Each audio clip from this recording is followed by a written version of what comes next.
ladies and germs, girls and boys. Happy days. Good to have you back here with Bushka on Blitz. We're having a look today at the Doom Turtle, the aptly named T-95, the American Tier 9 turretless tank destroyer. Quick bit about me before we go any further. I play Blitz on the Asian servers. Lovely to see a few of you on there. I know people have been saying g'day lately, and I've been adding you all to the friends list. Always say g'day and have a chat. I also hang out a fair bit on the Asian forums under the English-speaking section in game discussion there, and always a pretty lively game discussion it is. If you want to drop me a line or you have any comments or thoughts, please do so on the videos themselves in the comments section, or you can always shoot me an email or a message on the forums itself. Back to the game and back to the tank. The T-95, what a wondrous vehicle it is. A tank of extremes. You are just as likely to bash a Tier 10 heavy as have your ass handed to you by a Tier 7 medium. It is a tank that relies on a terribly unmobile 510 horsepower engine to kick you along at 13 kilometres an hour, and that's really all that holds it back. Apart from that, it's got a hell of a lot going for it. Gun, armour profile, it's very, very bouncy. It's spaced armour on the sides. It's very tough with very few weak spots. But that mobility means that if you're not prepared for what's coming and you don't pay attention to the map, you're more than likely going to be toast. So firstly, we're going to go over the tank itself, have a look at the positives, mainly the gun and the armour, and then we're going to go through a little bit of the negatives, mainly the mobility. We'll compare it a touch to other tank destroyers, but it really has not much you can compare it to. The gun itself is very like the Russian BL-10, but it's got a few more positives with it than that. It's a little bit more accurate, and I find that the only thing that holds this tank back is the fact that it's so slow and has such a horrific rate of traverse. And it's one of the things that stopped me from playing it. I have just over 736 games in this tank, but most of those came in a big long stretch of 500 to 600 games, and since then it's been very sparsely played. I did run out a big section of games for this review, and it reminded me immediately of why I became quite frustrated with this beast. I had a lot of draws to kick me off, and it put me in two minds as to the frame of the review, so I just walked away from it, came back a couple of days later, and it was back on track. So, without further ado, let's have a look at the weaponry on the T-95. Righto, the gun, the 155mm AT-T7.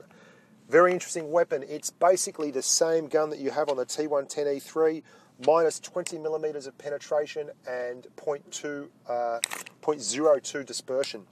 So what that means is, for all intents and purposes, you're not going to suffer when you're in Tier 10 games. It's a really strong weapon. It's a Tier 10 gun. You've got two Tier 10 guns in this tank, actually. You've got the 155mm and the 120mm. The 120 is more than adequate for your purposes, and actually closely resembles the Jagdtiger's gun, which is about the same rate of fire and the same alpha. I think it's exactly the same alpha. 400 alpha and 6.9 rounds per minute here. I think it's 6.8 on the Jagdtiger. So you, however, get the choice of a high alpha weapon on this tank, which is, for my money, the way forward. I'm a great believer in alpha for all my heavy and tank destroyer needs once you get up to Tier 8, 9, 10. I think damage per minute is a vastly overrated stat at this tier in tank destroyers. Mediums, I don't believe so. I think that's absolutely a vital stat for mediums, because a medium tank is going to be in situations where it's brawling, where it needs to have 4 or 5 shots in a row on another tank. And at those junctures, you really want to have high DPM.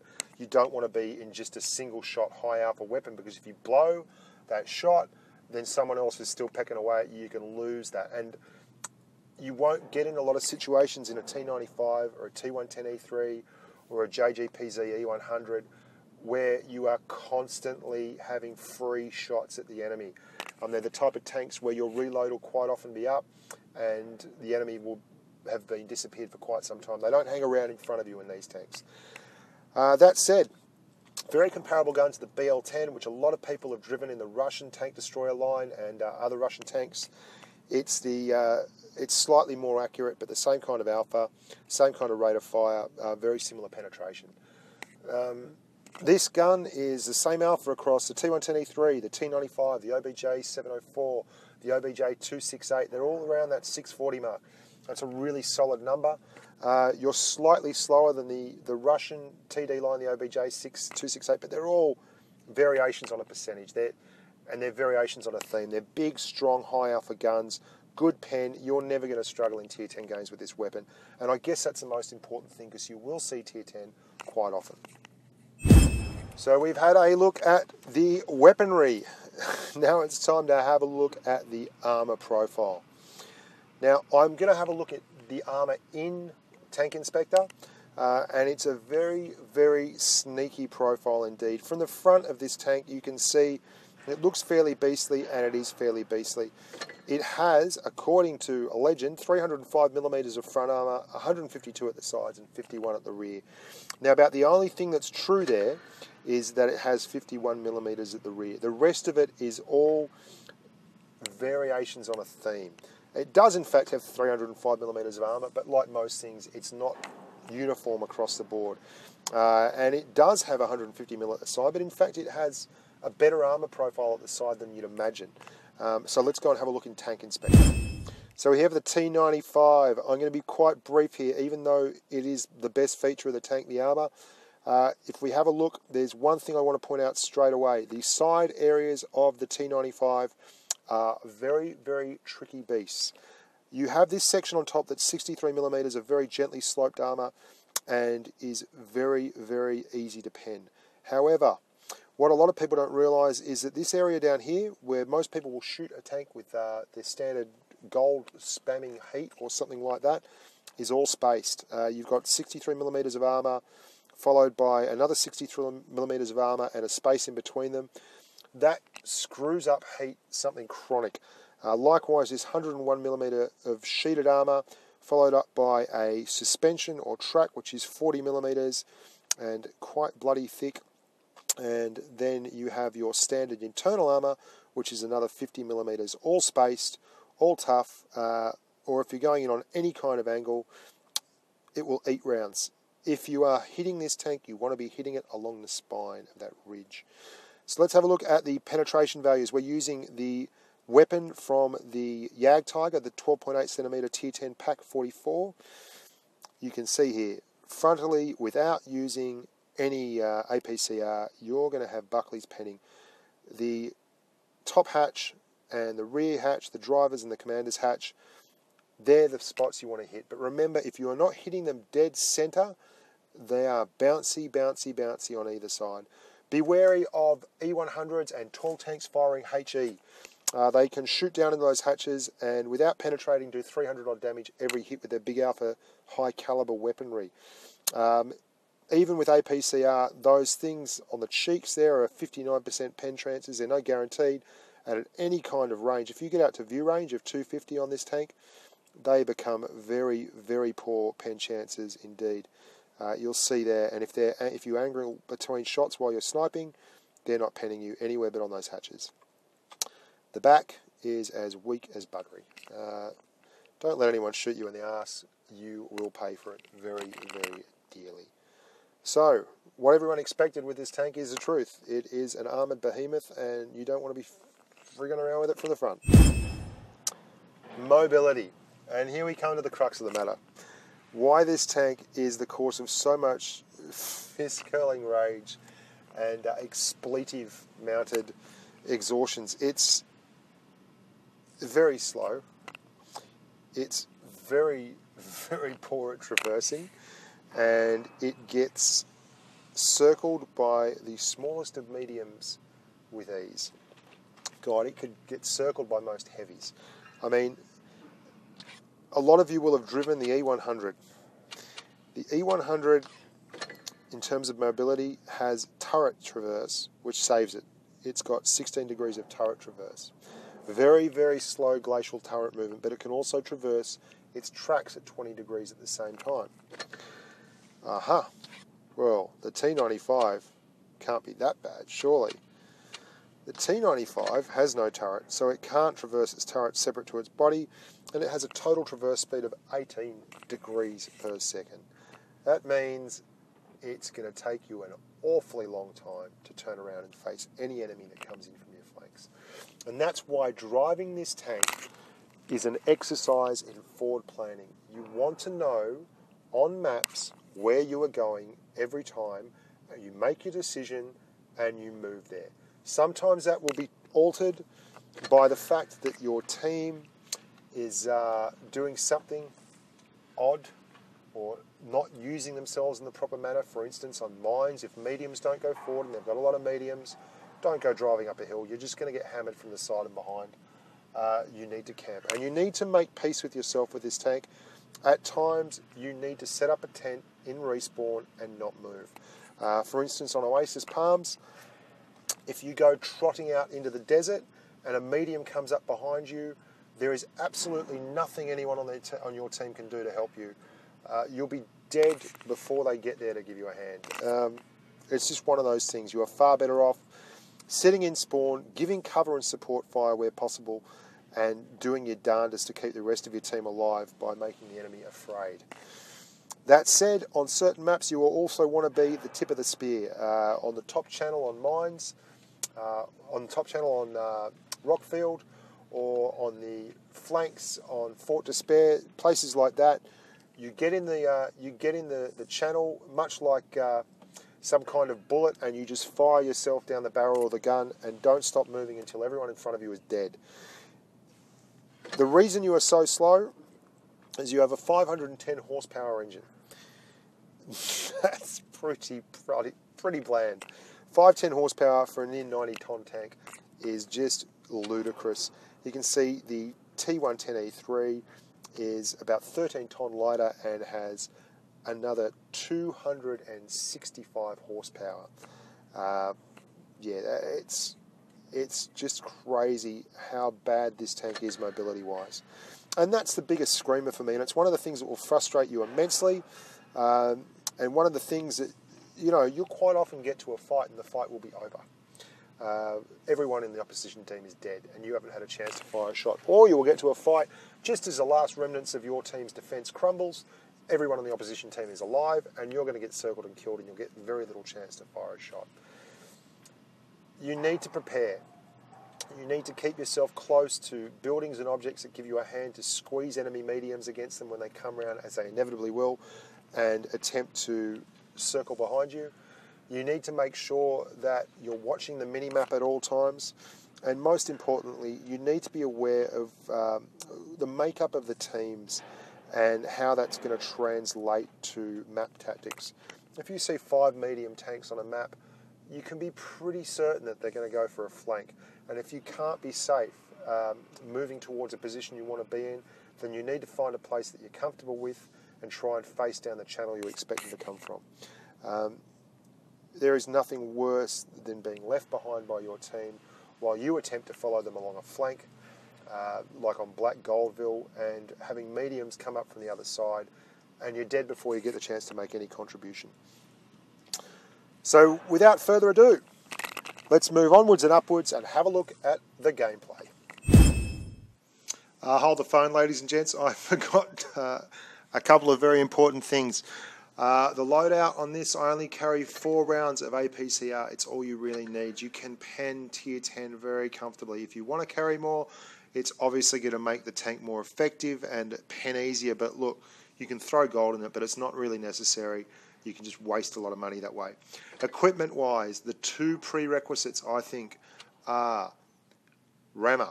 Must have rammer, and I think vents also, especially with your crew skills in this. It's when it's that tough to turn and your reload time and everything gets helped by vents. It's really important for a tank that struggles with a lot of stuff in terms of mobility. I use an enhanced gun lane drive for the aiming speed factor. This is your variable. You could just as easily run with coated optics. I remember Ruckus talking on the forums recently likes coated optics because you're quite often the last tank left in the game in this tank, and that means it's easier for you to see the enemy, which is quite true. Binoculars I'm less inclined to put on traversing vehicles because they're only useful when the tank is still, but for all that, binoculars too. Camo net I would disregard completely, next to useless. Maybe a toolbox if you find you're being tracked a lot, because you will take a lot of hits at the front, and that could be helpful. But for myself, I have plenty of perks with robustness and repairs, so I'm already decreasing the time it takes to repair a critically damaged module by 20%, and tank destroyers repair a little bit quicker than most. Just one hint on the perks: the camouflage and clutch braking are great perks in tank destroyers. Clutch braking particularly is what you need in a tank like this. It's really, really helpful. And I do actually get a bit of joy out of the gun dispersion and such. They're all very helpful for a tank like the T95. So that's what I'd use in terms of equipment. In consumables, I run a multi-restoration pack, a repair kit. They're my absolute givens. Every single tank I run runs those two things.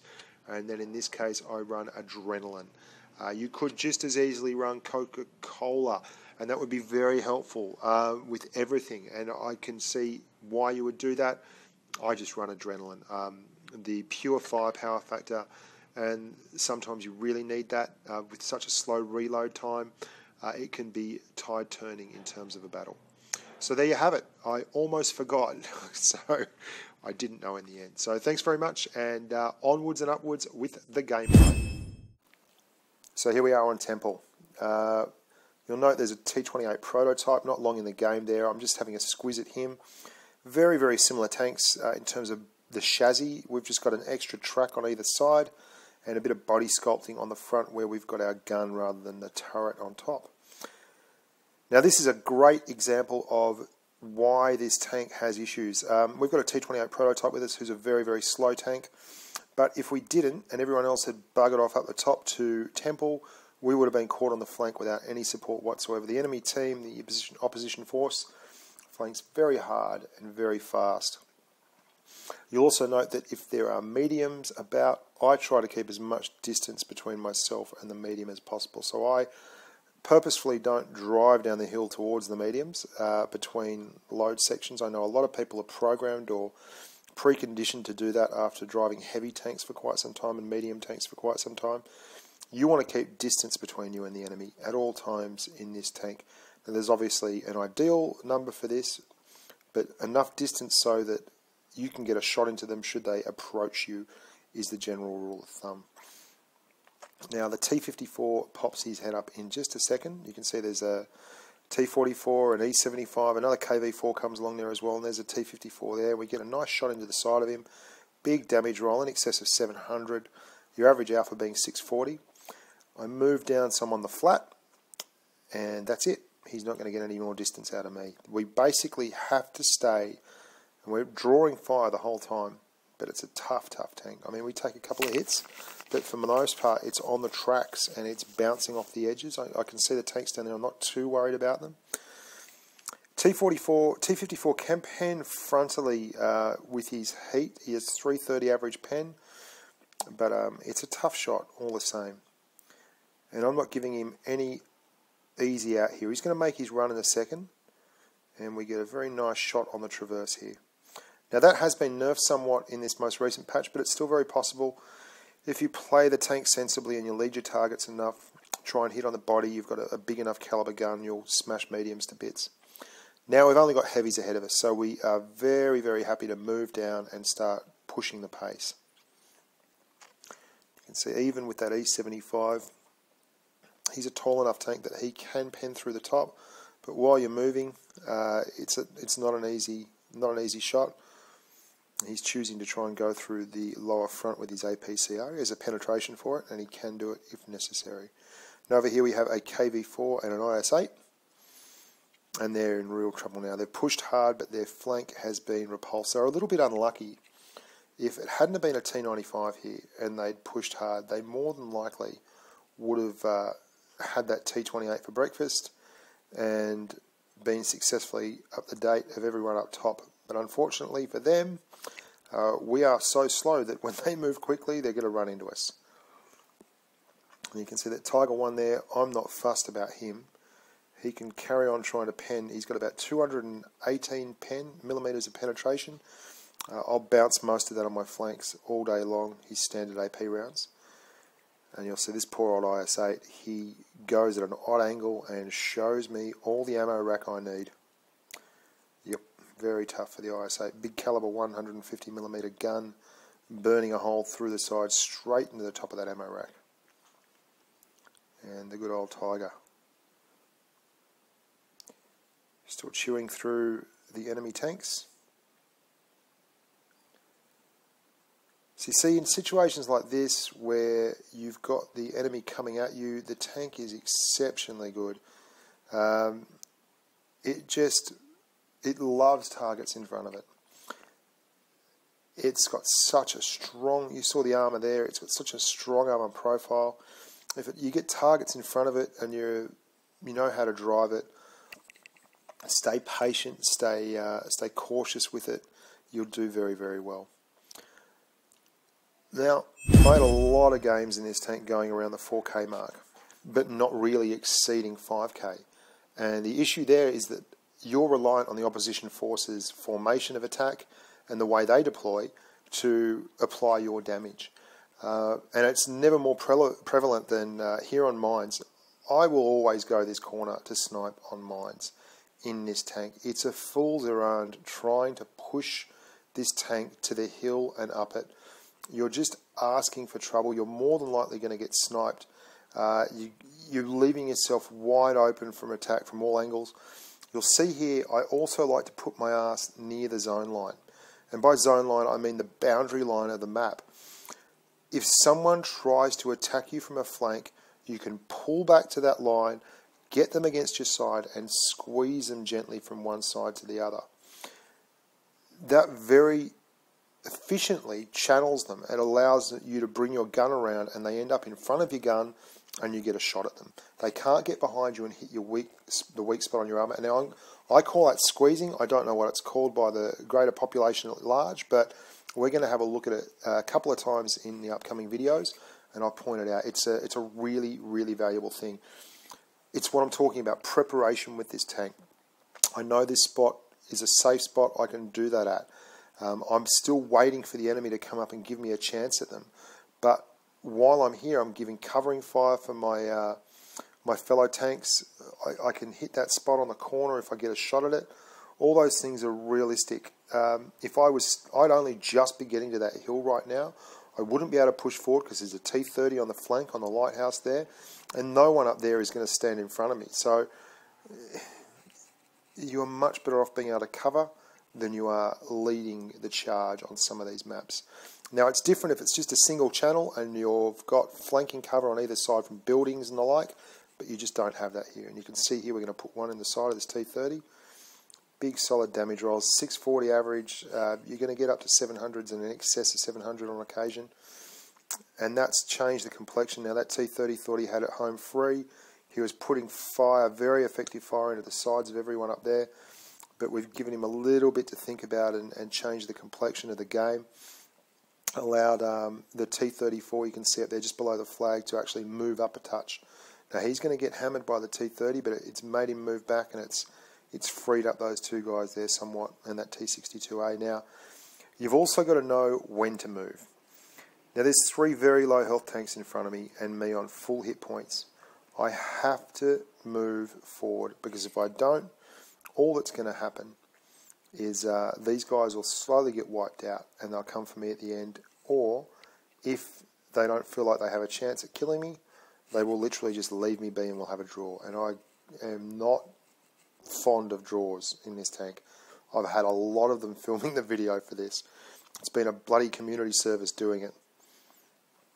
And you can see there's a Big Daddy. This is a tier 10 game, obviously. And there's the opposition T95. Now there's a hatch. I got a shot in his hatch using APCR, and then I'm buggering off. I don't want to give him the same opportunity. And here we go. Little VK is chasing me down. This is what I talk about with squeezing. I've been kept out in the open. There's a Ferdinand behind me. The VK there. I've got to nut the Ferdinand, and I've got to hit the VK. But you can see I'm doing it very slowly. I'm getting to that rock first. I can put the rock between me and the VK, and then I can use the rock to wipe the VK off if he comes in and tries to flank me, which he's going to do, which is the right thing to do in these circumstances. But he's a little bit overzealous, and obviously he's done this before to other T95s and thinks it's the way forward. Now, a blind shot in the Ferdinand, I was pretty happy with that.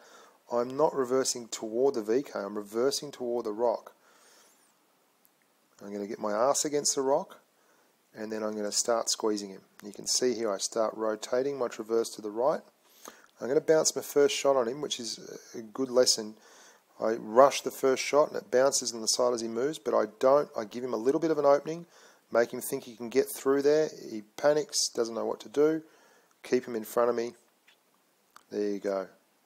That's how you use your rocks, ladies and gentlemen. And you can do exactly the same thing, obviously, with walls or rubble or the carcasses of other tanks or buildings. It's all much of a muchness. The most important thing to remember is, where possible, be able to reach out and touch a solid object with your tank so that you can use that to your advantage should you need to counter a flanking manoeuvre. Another, just by the by, there's an E75 there.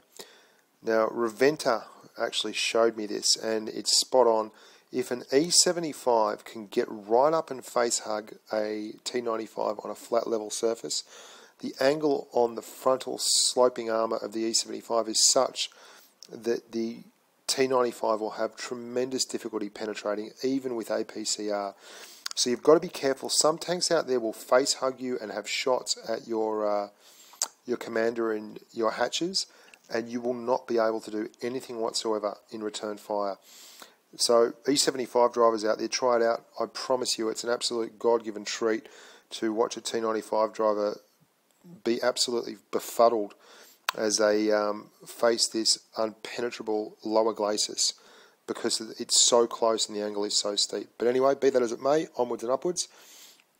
Channel 1 here, the alphanumeric designation of the minimap, as in X and Y axis is there with letters and numbers along either axis. This is channel 1 for me. When I say channel 1, I mean the most direct route between you and the enemy, the well-travelled heavy route.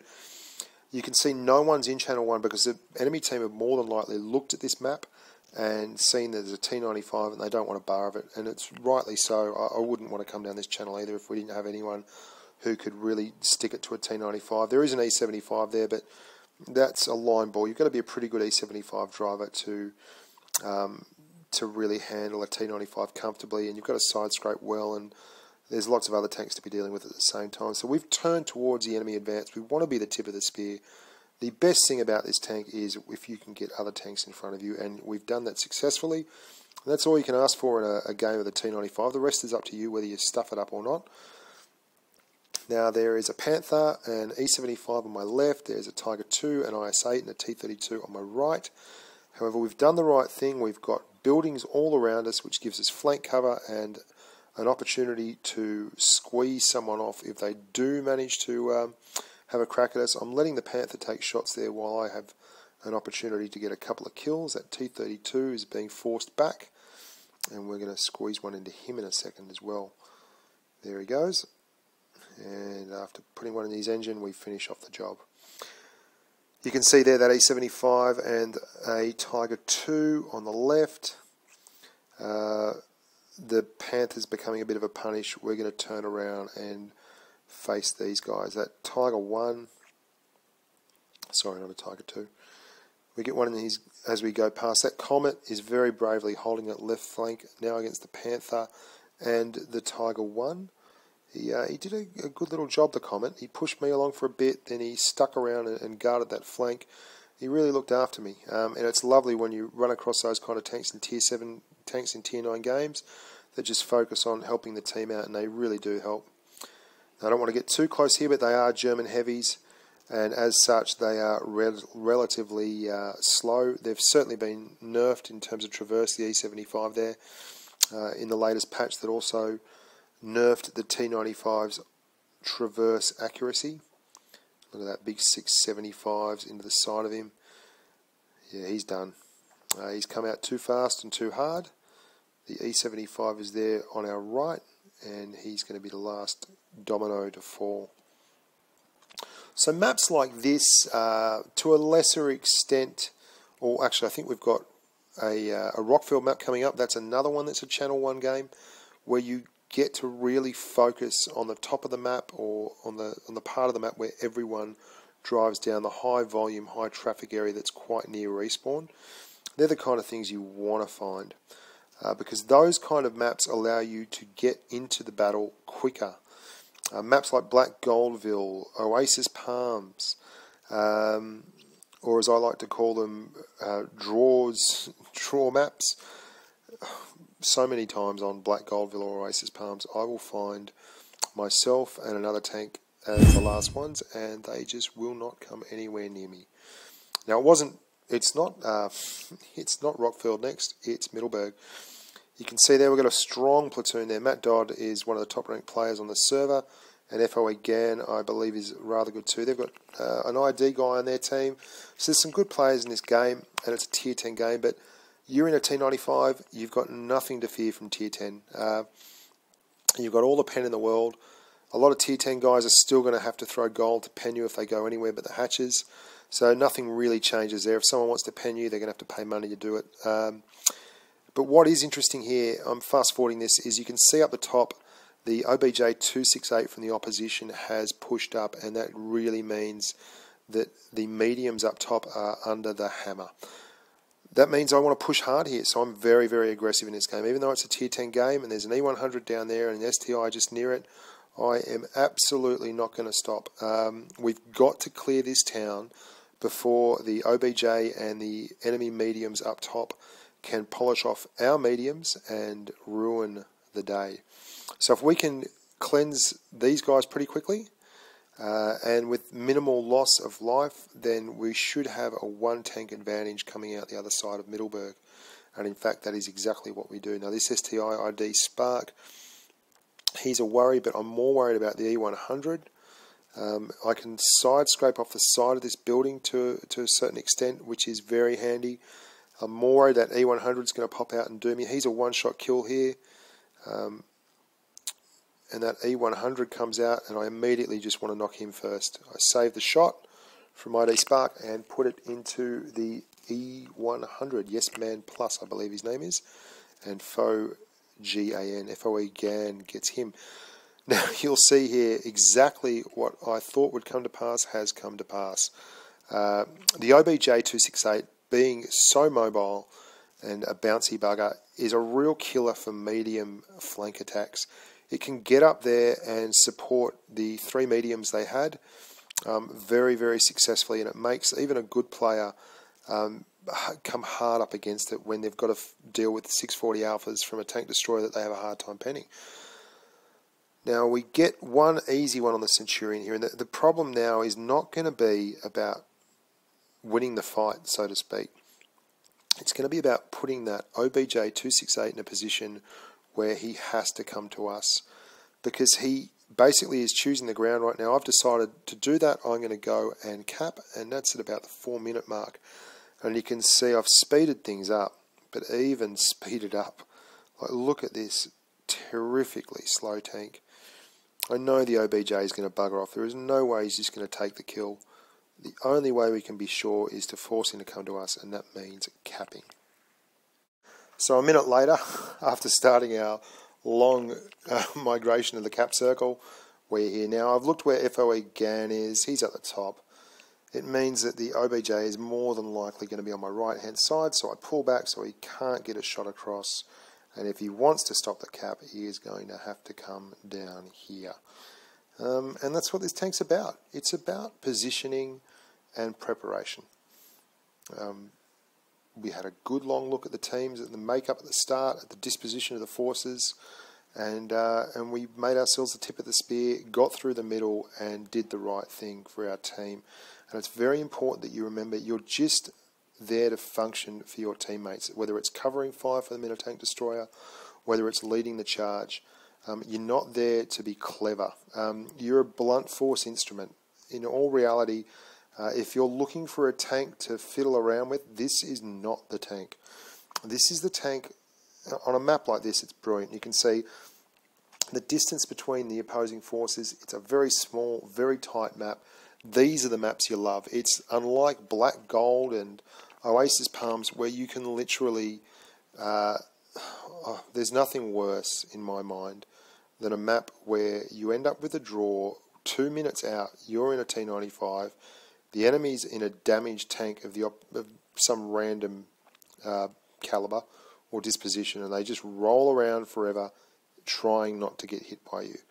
You can't allow that to happen, and this is a great map for that. It's very, very tough for people to hide on this map. Now you can see there our team's push forward. We don't want to go too far left, but we do want to support our team. Now there's a JG E100 down there. The rest of my team's decided it's going to have a crack.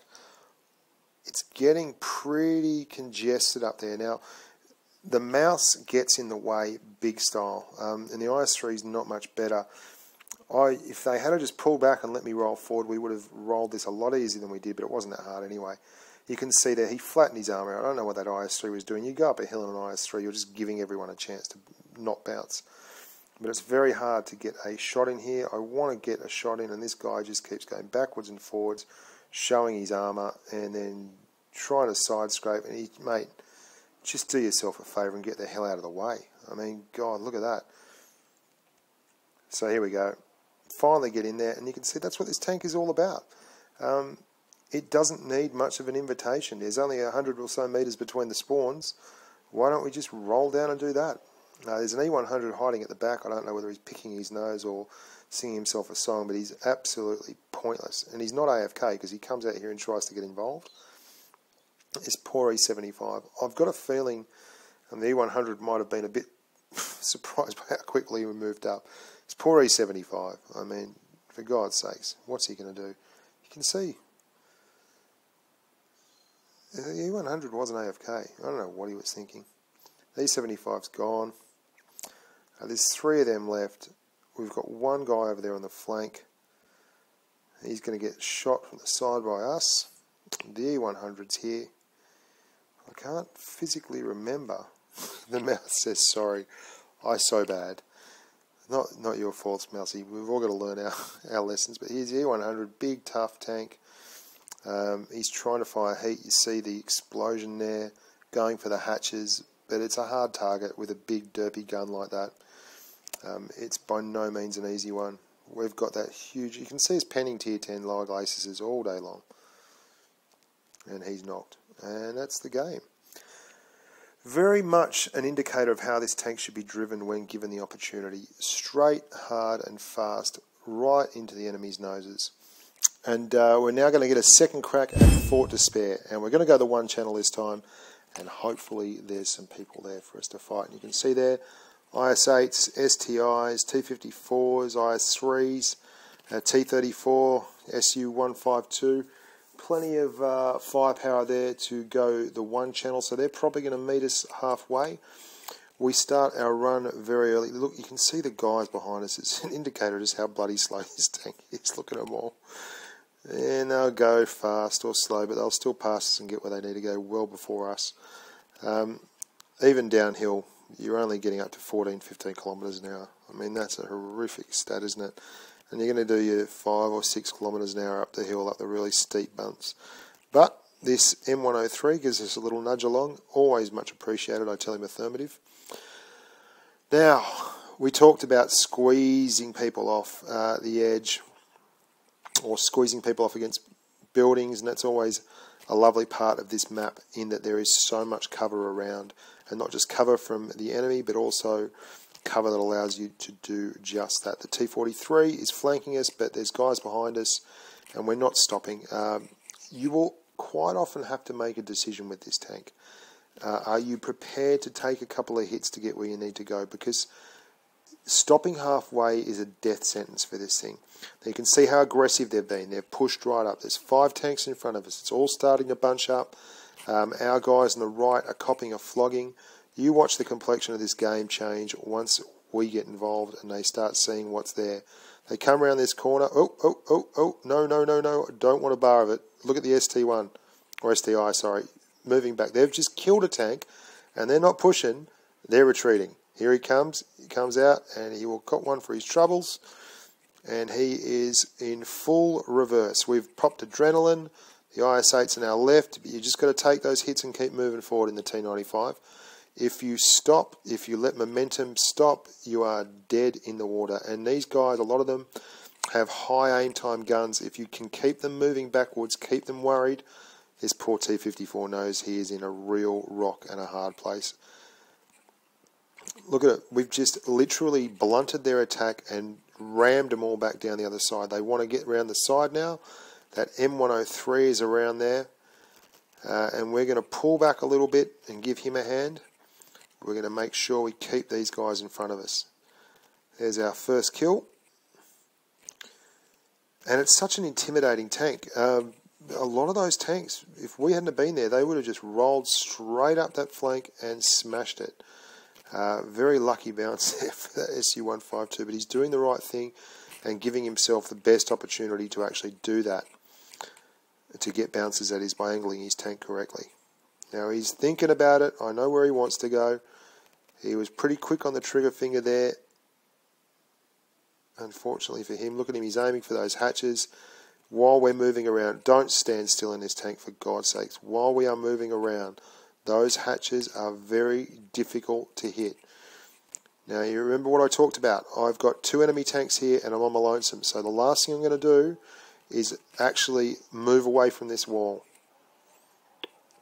He had no chance of getting past me there. And now this IS-8's going to do the same thing. And now he's got a much better gun for it. He can put some damage into me. But you can see there, I'm going to turn myself out just a little bit. Just be patient. Take your time. You've got a very good armor profile. Rock back and forward, even if it feels like you should be panicking. It's very hard to hit something like that. Now we missed that. It was a horrible miss. But look what we're doing. We're putting him back in the same blender. Don't give him a little bit of hope. Bring him round. And then just line him up. You've got to be able to squeeze like this. And you've got to keep in mind that that is where you need to be. Near cover, near walls, near things like that. Because if you don't, then that IS-8 would have been, if we were in the middle of this walkway, this pathway here, that IS-8 would have been past us in a flash, behind us, and we'd be dead. Same with the SU-152. They're way more manoeuvrable than we are. The only thing we've got going for us is the ability to squeeze them off on walls, and it takes time. And if there's 2 of them, it can be a really, really tough, if not impossible, task. Another important thing here that we're going to show you, there is an IS-3 left. He is certainly capable of getting behind us and doing damage, but he currently doesn't know exactly where we are because obviously he's got no one to spot us. So I'm going to push out here quite comfortably, hoping I can get a shot at him, and he is on his way up there to have a look. Bad luck for him. Now, there are shots here. I am not taking them because he can't leave there without going past the front of my gun. And if I take a shot and he's clever enough, then he will simply roll down the hill and either go behind me or run away, and we'll have a draw. So you'll note, I've got the hit points. I can take a hit. He's trying to bait a shot out of me. Do not let that shot go. That is the only thing keeping him still. And he realises at the end he's got no chance. He tries to get past, and that's when we hit him. That's a really important thing to remember with this tank. It's all about angles and keeping people stuck and preparing. It's all about the plan. You can't just fire and hope. So there you have it. Another game between 4 and 5k. And look at that. That's me dive bombing a T95 and my T62A. What an interesting tank. What a fun tank. A tank I certainly recommend. I've been Bushka on Blitz. You've been wonderful. Look forward to seeing you soon. As always, subscribe and see you on the battlefield, guys.